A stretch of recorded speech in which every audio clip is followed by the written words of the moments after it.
प्रश्न है हमारा, इंग्लैंड की औद्योगिक क्रांति ने भारत से इंग्लैंड के आर्थिक संबंधों को पूरी तरह रूपांतरण कर दिया।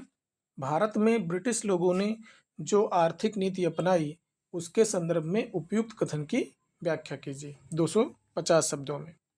तो इसका इंट्रो कुछ इस तरीके से है कि 18वीं सदी के उत्तरार्ध एवं 19वीं सदी के पहले कुछ दशकों में ब्रिटेन में औद्योगिक क्रांति के कारण महत्वपूर्ण सामाजिक आर्थिक रूपांतरण हुए। आधुनिक मशीनों, कारखाना प्रणाली तथा पूंजीवाद के आधार पर ब्रिटिश उद्योगों का तेजी से विकास हुआ।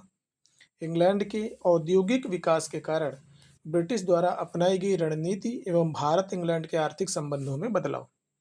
सबसे पहले तो कच्चे माल का शोषण।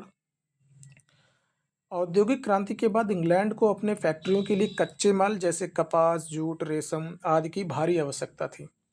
भारत को कच्चे माल के आपूर्तिकर्ता के रूप में प्रयोग किया गया। भारत में वाणिज्यिक कृषि को बढ़ावा दिया गया जिससे किसानों का शोषण बढ़ा। दूसरा पॉइंट है भारतीय शिल्प व उद्योगों का विनाश। सबसे इंपॉर्टेंट तो ये है, अंग्रेजों की रणनीति ऐसी थी जिससे भारतीय निर्यात पर टैक्स बढ़ाना तथा अपने तैयार माल को भारत में सस्ता करना। इससे स्थानीय उद्योग धंधे बंद होने लगे। ड्रेन ऑफ वेल्थ की अवधारणा यहीं से उत्पन्न हुई जिसमें भारत की आर्थिक संपदा ब्रिटेन की ओर स्थानांतरित होने लगी। तीसरा अगला पॉइंट है भूमि राजस्व कर प्रणाली में बदलाव। बंगाल, बिहार, उड़ीसा में कृषि से अधिकतम कर वसूलने के लिए इस्तमरारी या स्थायी बंदोबस्त व्यवस्था शुरू, जिसमें किसानों का शोषण बढ़ा। असंतुलित व्यापार, भारत को केवल एक उपभोग उपनिवेश माना। इसके साथ कोई साझेदारी नहीं करते थे, बस केवल एक उपनिवेश, उपभोग उपनिवेश मान करके इन्होंने कार्य किया। असंतुलित व्यापार प्रणाली ने संपूर्ण भारतीय अर्थव्यवस्था पर नकारात्मक प्रभाव डाला। यातायात व संचार साधनों का विकास, रेल, बंदरगाह और सड़कों का विकास मुख्यतः ब्रिटिश व्यापारिक लाभ के लिए किया गया।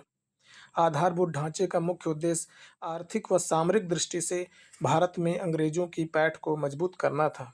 अतः कहा जा सकता है कि औद्योगिक क्रांति में भारत ब्रिटेन न केवल आर्थिक संबंधों को बदला अपितु हमारे देश के सामाजिक, सांस्कृतिक, राजनीतिक व राष्ट्रीय अखंडता के दृष्टिकोण से भी अहम बदलाव किए, जिसके परिणाम आज भी हम महसूस कर रहे हैं। तो ये रहा 250 वर्ड का आंसर।